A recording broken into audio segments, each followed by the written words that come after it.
काल एक दादा OPDमध्ये आले. त्यांची अशी तक्रार होती की मॅडम मला मागच्या 3-4 दिवसांपासून खूप जास्त थकवा येतोय.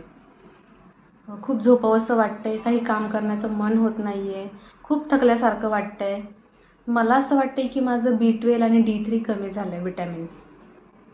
तर मी त्यांना पूर्ण हिस्ट्री विचारली, त्यांचं सकाळी उठण्यापासून झोपेपर्यंत त्यांचं खाणं-पिणं कसं आहे, पाण्याचं प्रमाण कसं आहे, आहारामध्ये त्यांच्या काय काय असतं, ह्या सगळ्या गोष्टी विचारल्यानंतर त्यांनी सांगितलं की त्यांचं जे पाण्याचं प्रमाण आहे, दिवसाला आपण 3 ते 3.5 लिटर अडल्ट यानुसार आपण प्रमाण तेवढं ठेवतो.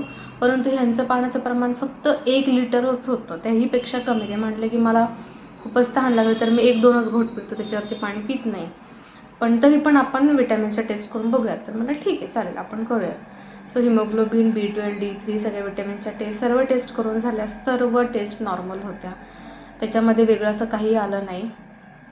त्यांना मी एक बेसिक सांगितलं की दादा तुम्हाला जो थकवा येतोय हा फक्त डिहायड्रेशनमुळे आणि आता वाढत्या उष्णतेमुळे होतोय. आता अचानक प्रकारे ऊन जे वाढलेलं आहे तर त्याच्यामुळे शरीरामध्ये थकवा येणे, अस्वस्थता येणे, डोकेदुखी, पित्ताचा त्रास, डिझिनेस वाटतं, झोपावंसं वाटतं, युरिनला जळजळ होते, डार्क पिवळ्या कलरची युरिन होते. ह्या सर्व तक्रारी ह्या उन्हामुळे होतात फक्त, बाकी काही नाही.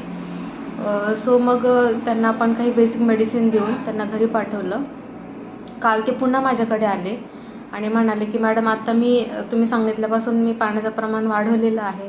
दिवसाला 2.5 ते 3 लिटरपर्यंत एवढं वाढवलेलं आहे. 3 बॉटल भरून ठेवतो मी 1 लिटरच्या आणि दिवसाचे 3 टप्पे विभागून मी तेवढं पाणी पितोय.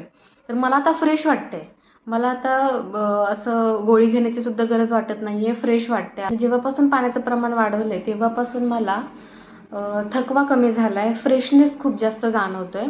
आणि तसंच आपण त्यांना सीझनल फ्रूटसुद्धा आपण खायला सांगितले होते की रसयुक्त फळांचा तुम्ही आहारामध्ये समावेश करा, सॅलडचा समावेश करा. थोडंसं डाएट आणि थोडंसं एक्सरसाइजवरती भर दिल्यामुळे त्या गोष्टी मेंटेन झालेल्या आहेत. अशा गोष्टींसाठी जेव्हा तुम्हाला अशा प्रकारचे काही त्रास होतात तेव्हा डायरेक्टली एकदमच ब्लड टेस्ट करा आणि खूप ॲग्रेसिव्हली ट्रीटमेंट करण्याची गरज नसते. थोडंसं लाईफस्टाईल मॉडिफिकेशन केलं की ह्या गोष्टी आपोआप कमी होतात. त्याच्यामुळे पेशन्स ठेवा आणि हेल्दी राहा या उन्हाळ्यामध्ये. मग खास करून काळजी घ्या शरीराची, हायड्रेट ठेवा बॉडीला, जास्त प्रमाणामध्ये पाणी घ्या, नारळ पाणी घ्या, ज्युसेस घ्या, फ्रूट्स खा. सो ह्याच्यामुळे तुम्हाला फ्रेशनेस तर राहील, डिहायड्रेशन पण होणार नाही. बाकीचे काही उष्णतेचे त्रास जे आहेत सनस्ट्रोक सारखे किंवा सनबर्न टाईप तर ते सुद्धा तुम्हाला होणार नाही, सुद्धा याच्यामुळे टाळता येईल. नमस्कार.